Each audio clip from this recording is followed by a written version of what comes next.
주 보건국이 독감 관련 소아 환자의 첫 사망 사례를 발표하면서 뉴요커들에게 백신 접종을 다시 한번 강력 권고했습니다. 뉴욕시가 장애 학생이 저연령부터 교육을 받을 수 있도록 하는 유아 특수교육을 내년 봄까지 확대하기로 결정했습니다. 플러싱 한인약국 직원이 불법 리베이트 등의 혐의로 연방검찰에 기소돼 한인약국들의 불법 OTC 등에 대한 수사가 확대될 것으로 전망됩니다. 뉴욕 총영사에 사상 처음으로 비외교관 출신 특임 공관장이 임명됐습니다. 아름다운 제품에서부터 아름다운 사회를 만들기까지 키스는 뉴욕에서 시작하여 현재는 전 세계 12,000명의 직원들과 함께 끊임없이 도전하는 기업입니다. 사람을 생각하고 존중하는 기업. 키스는 한인들이 사회의 주인공이 될 수 있도록 든든한 버팀목이 되겠습니다. 글로벌 뷰티 기업 키스. As a mom, I always seem to be doing two things at once. I'm always on the go, so I was happy to hear that I could get a flu shot and updated COVID-19 booster at the same time. It will keep our family safe. And reduce the risk of serious illness. And make sure we don't end up in the hospital. Get your flu shot and COVID-19 vaccine or updated booster, safe to get at the same time. It's twice the protection and twice the peace of mind. Call 311 or visit nyc.gov/vaccine finder. 시청자 여러분 안녕하십니까? 12월 14일 수요일 TKC 뉴스데스크 첫 소식입니다. 주 보건국이 독감 관련 소아 환자의 첫 사망 사례를 발표하면서 뉴요커들에게 백신 접종을 다시 한번 강력 권고했습니다. 박하율 기자의 보도입니다. 주 보건국은 주 저녁에 지난 9주 동안 인플루엔자 바이러스가 급격히 퍼졌다며 모든 뉴요커들이 빠르게 백신을 접종해야 한다고 촉구했습니다. 이어 이번 시즌 독감으로 인한 소아 환자의 첫 사망 사례가 있었다고 발표하면서 생후 6개월부터 그 이상의 영유아들의 백신 접종이 특히나 중요하다고 설명했습니다. 뉴욕주 보건국은 지난 3일까지 일주일 동안 주 전역에서 확인된 독감 사례가 전주 대비 64% 급증하고 입원이 58% 증가했다고 밝혔습니다. 이어 보건국 관계자는 연말 연휴가 다가오면서 지금보다 더 심한 확산이 우려된다며 우리 모두가 백신 접종, 손 씻기, 마스크 착용 등을 실천해야 더 큰 확산을 억제할 수 있다고 전했습니다. 특히 5세 미만의 어린이, 임산부, 노인 및 면역체계 약화, 당뇨병, 심장 및 폐질환, 천식과 같은 근본적인 건강 상태를 가진 사람들은 감염에 취약하기 때문에 더 각별한 주의가 필요합니다. 뉴욕시가 장애 학생이 저연령부터 교육을 받을 수 있도록 하는 유아 특수교육을 내년 봄까지 확대하기로 결정했습니다. 어제 에릭 아담스 뉴욕시장과 데이비드 뱅크스 시교육감은 앞으로 2년 동안 1억 3천만 달러의 예산을 배정해 유아 특수교육 정원을 확대하겠다고 밝혔습니다. 이번 계획으로 시 전역 차일드케어 65곳에는 특수교육을 위한 3,000석이 확보됩니다. 아담스 시장은 현재 뉴욕시 유아 특수교육 시스템이 장애 아동 가정을 지원하는 데 전략적인 초점을 맞추지 않고 있었다고 말하며 이번 정책이 유아교육 전반에 걸쳐 장애 학생 정원 수를 확대하고 교육자에 대한 급여를 인상해 불평등을 해결할 수 있을 것이라고 설명했습니다. 시장의 발표에 따르면 우선적으로 유아 특수교육 프로그램은 400석이 새롭게 확보됐고 내년 봄까지 400석을 더 추가해 총 800석을 확보할 예정입니다. 이후 계약 강화 과정을 거쳐 최종적으로는 2024년까지 3,000석을 확보하겠다는 계획입니다. 또한 기존 5시간의 프로그램 수업 시간을 3K, 프리K와 동일한 6시간 20분으로 연장하며 직장인 부모를 위해 추가 교육 시간도 제공합니다. 플러싱 한인약국 직원이 불법 리베이트 등의 혐의로 연방검찰에 기소돼 한인약국들의 불법 OTC 등에 대한 수사가 확대될 것으로 전망됩니다. 연방법무부는 지난 8일 퀸즈 플러싱 유니온 스트릿의 엘름 약국의 직원 47세 황모 씨와 브루클린 선셋파크 소재 888 약국주인 우모 씨 등을 메디케어 및 메디케이드 수혜자에 대한 불법 리베이트 지급 혐의로 기소했습니다. 황 씨는 지난 2021년 11월부터 지난달까지 엘름 약국 직원으로 일하면서 고객들에게 특정 의사에게 진료를 받을 것을 권하고 불필요한 처방전을 받게 한 뒤 이를 슈퍼마켓 상품권으로 교환해 주거나 OTC 밸런스 금액을 현금으로 교환해 준 혐의를 받고 있습니다. 우 씨도 지난 1월부터 10월까지 고객들에게 특정 병원을 이용하도록 하고 불필요한 약을 처방받게 하면서 리베이트를 준 혐의를 받고 있습니다. 연방법무부는 이들 2명을 포함해 뉴욕 지역 약국들의 불법 혐의로 연방보건당국에 1,050만 달러 상당의 손해를 입혔을 것으로 추정했습니다. 한편 퀸즈 지역 한인약국들은 시니어들에게 제공되는 OTC 카드로 의약품이 아닌 다른 건강보조식품 등을 구입하게 하는 등 불법 편법을 일삼고 있다는 소문이 돌고 있어 수사가 확대될 것으로 우려됩니다. 뉴욕 총영사에 사상 처음으로 비외교관 출신 특임 공관장이 임명됐습니다. 외교부는 어제 뉴욕 총영사에 김의환 전 유엔 개발계획 반부패 선임 자문관을 임명했습니다. 김신임 총영사는 1960년생으로 중동고 고려대 사회학과를 졸업했으며 1990년 34회 행정고시 합격 뒤 국민권익위원회 부패방지국장, 행정심판국장, 고충처리국장 등을 역임했습니다. 또 2008년에는 대통령실 중소기업 홍보메시지 기획관실, 선임행정관으로 근무했으며 2019년 국민권익위 상임위원을 지낸 뒤 2020년 정년 퇴직했었습니다. 외교부 당국자는 김 총영사가 국민권익보호에 오랜 경험이 있고 이를 바탕으로 뉴욕에서 우리 국민 보호와 기업활동 지원 등에 있어 많은 기여를 할 것이라고 발탁 배경을 설명했습니다. 김 신임 총영사는 19일 뉴욕에 도착, 22일 정식 부임해 공식 업무를 시작할 것으로 알려졌습니다. 한편 지난해 12월 부임한 정병화 총영사는 1년 만에 본부로 귀임하게 됐습니다.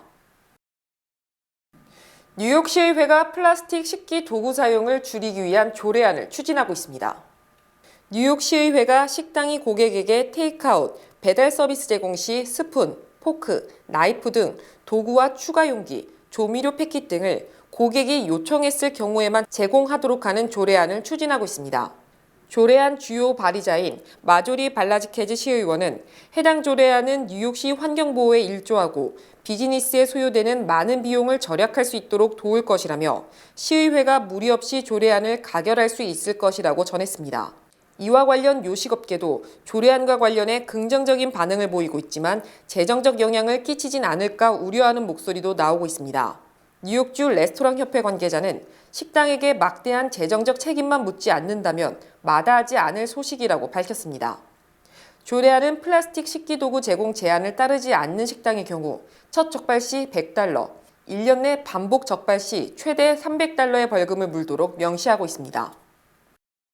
범죄 현장에서의 DNA 등 생체 증거를 보관하던 브루클린 내 NYPD 증거자료 창고에서 어제 화재가 발생해 증거 일부가 사라지고 손상되는 사건이 발생했습니다.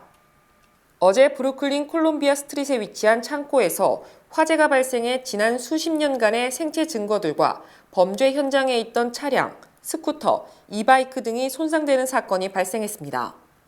뉴욕시경은 한 차량에 불이 붙었고 이어 불길이 퍼지면서 화재가 발생했으며 이로 인해 8명의 부상자도 발생했다고 말했습니다. 차량에 불이 붙은 정확한 원인은 아직 파악되지 않았습니다. FDNY 관계자는 처음으로 연락을 받은 건 오전 10시 30분경이었으며 불길이 어제 저녁까지 잡히지 않아 불길을 다 잡는 데까지는 며칠이 걸릴 것으로 예상한다고 밝혔습니다. 이에 따라 주류, 담배, 화기 및 폭발물 단속국도 조사를 돕기 위해 인력을 파견했습니다. 이에 대해 테리 모나한 전 뉴욕 경찰청장은 이번 화재가 현재로서는 어떤 것에도 큰 영향을 미치지는 않을 것이다. 하지만 피고 측 변호사가 다시 항소를 할 경우 증거를 사용할 수 없게 돼 문제가 발생할 수 있다며 우려를 표했습니다. 스캇 스트링거 전 뉴욕시 감사원장이 한인 여성 진 김을 상대로 명예훼손 소송을 제기했습니다. 박하율 기자가 보도합니다. 스트링거 전 감사원장은 지난 12일 뉴욕주 뉴욕카운티 지방법원에 제출한 소송장에서 진 김이 지난해 4월 말 20년 전 나에게 성추행을 당했다고 거짓 주장을 하는 바람에 뉴욕시장 선거에서 패배하는 등 큰 피해를 입었다고 주장했습니다. 스트링거 전 감사원장은 진킴은 지난 1990년대 맨해튼 어퍼 이스트 사이드의 시민단체 활동을 할 때 알게 됐으며 내가 주 하원의원, 맨해튼 보로장, 감사원장 선거에 출마했을 때 스스로 찾아와 자원봉사자로 일했다고 밝혔습니다. 스트링거 전 감사원장은 진김이 성추행을 당했다고 주장한 20년 전 나는 41세의 미혼 남성이었으며 선거운동 기간 중 4개월에서 5개월간 캐주얼한 관계였으며 성추행 주장은 모두 사실 무근이라고 강조했습니다. 스트링거 전 감사원장은 진김이 성추행을 당했다는 시점 이후인 2005년과 2009년 등에는 자진해서 정치 자금을 기부하기도 했으며 2013년 감사원장에 출마했을 때 이력서를 들고 와 유급 직원으로 채용해달라고 요구했으나 이를 거절하자 곧바로 경쟁자의 선거운동 본부로 간 사람이라고 주장했습니다. 스트링거 전 감사원장은 진김의 허위 주장으로 정치인으로서 큰 피해를 입은 것은 물론 정신적, 가정적으로도 피해를 입었다며 손해배상을 요구했습니다. 인플레이션 감축법, 반도체 지원법 등 미국 제조업을 지키기 위한 각종 법이 제정된 데 이어 다시 제조업과 공급망 강화를 지원하는 법안이 의회에 제출됐습니다. 마르코 루비오 공화당 상원의원과 로카나 민주당 하원의원은 어제 18페이지 분량의 국가개발 전략과 협력 방안 2022라는 법안을 발의했습니다. 이 법안은 교통부와 에너지부, 상무부, 노동부, 농무부, 국방부 장관과 무역대표부, 국가정보국, 재무부, 중소기업청, 연준의 책임자들이 미국의 국가안보와 제조업 성장을 저해할 수 있는 공급망의 약점을 파악하도록 강제하는 조항이 포함되어 있습니다. 또 이들 연방기관 책임자들은 미국의 경제개발 정책을 개선하기 위해 주기적으로 민간 투자 유치와 연방자금 지원 프로그램의 효과적인 변경 방안을 제시하도록 했습니다. 루비오 상원의원은 강력한 국가를 만들려면 국내 핵심 산업을 구축하고 투자해야 한다. 이 법안이 정부가 가지고 있는 방법을 이용한 투자 로드맵으로 이어질 것으로 기대한다고 밝혔습니다. 연방의회가 인플레이션 감축법, 반도체 지원법 등으로 미국 내 생산시설과 제품에 대해서만 혜택을 주도록 함으로써 이미 엄청난 외국 기업의 투자를 유치한 데 이어 제조업 및 공급망 지원 강화법이 마련되면 미국 제조업은 또다시 날개를 달 것으로 기대됩니다. 론 드샌티스 플로리다 주지사가 월스트리트저널 여론조사에서 트럼프 전 대통령을 꺾었습니다. 월스트리트저널은 오늘 드샌티스 주지사가 트럼프 전 대통령과의 맞대결을 상정한 여론조사에서 52%를 획득, 38%에 그친 트럼프 전 대통령을 크게 앞섰다고 보도했습니다. 반면 트럼프 전 대통령은 마이크 펜스 전 부통령과의 맞대결에서는 63%대 29%, 2배 차로 우세했습니다. 특히 공화당 성향 유권자를 대상으로 한 우호도 조사에서 드샌티스가 86%를 획득한 반면 트럼프 전 대통령은 74%에 그쳤습니다.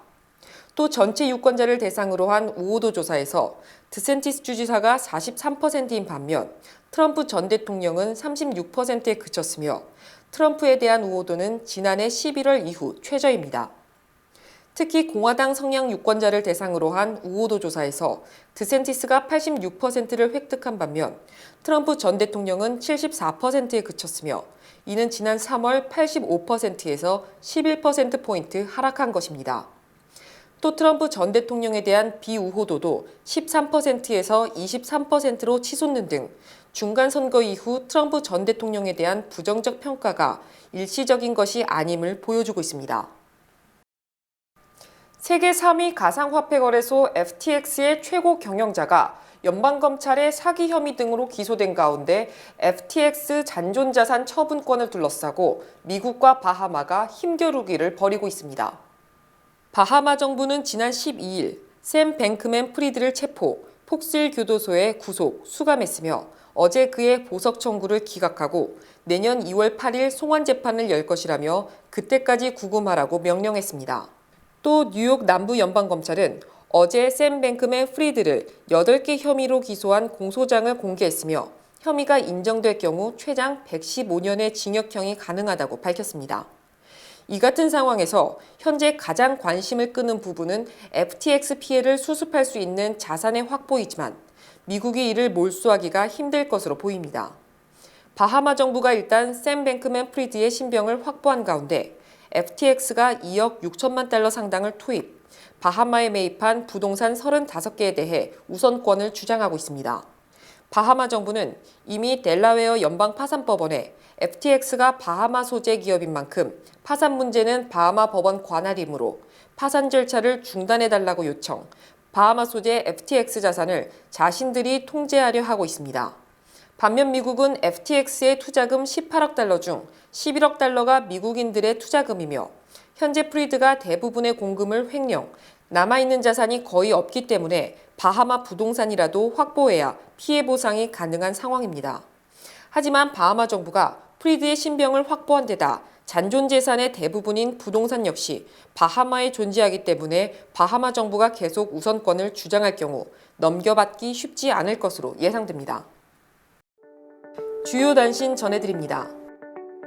바이든 대통령이 어제 백악관 잔디밭에서 카말라 해리스 부통령 등이 지켜보는 가운데 동성 간 결혼 효력을 전국적으로 인정하는 결혼 존중법에 서명했습니다.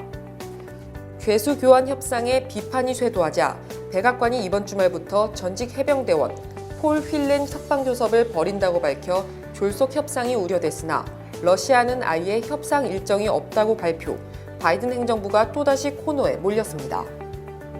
일론 머스크 테슬라 최고 경영자의 독불 장군식 경영에 대한 비판이 고조되면서 테슬라 주가가 계속 하락, 시가총액이 5천억 달러 이하로 추락했습니다. 올해 취재 활동을 하다 구금된 언론인이 533명에 달하며 중국, 미얀마, 이란이 가장 많은 언론인을 구금했다고 국경 없는 기자회가 밝혔습니다. CNBC 여론조사 결과 미국인들은 1년에 최소 20만 달러는 벌어야 부자라고 생각되는 것으로 조사됐으며 10만 달러 이상이라고 답한 사람은 14%에 그쳤습니다. 지난 2월 사내 로맨스를 숨겼다가 불명예 퇴진한 제프 주커 전 CNN 사장이 10개월 만에 새로 출범하는 10억 달러 규모의 레드버드의 사장에 선임, 미디어 업계로 복귀합니다. 미국 내 프랜차이즈 중 고객 충성도가 가장 높은 업체는 치필레와 인앤아웃 버거이며 맥도날드와 버거킹은 5점 만점에 3.8점 정도로 비교적 낮았습니다. 로이터 통신은 어제 소비자 물가지수 발표로 연준이 금리 인상 속도를 조절할 여지가 생겼다고 평가하면서 시장에서는 내년 3월 기준금리가 5%를 밑돌 가능성이 제기되고 있다고 보도했습니다. 12월 14일 수요일 TKC 뉴스데스크 여기서 마치겠습니다. 시청해주신 여러분 고맙습니다.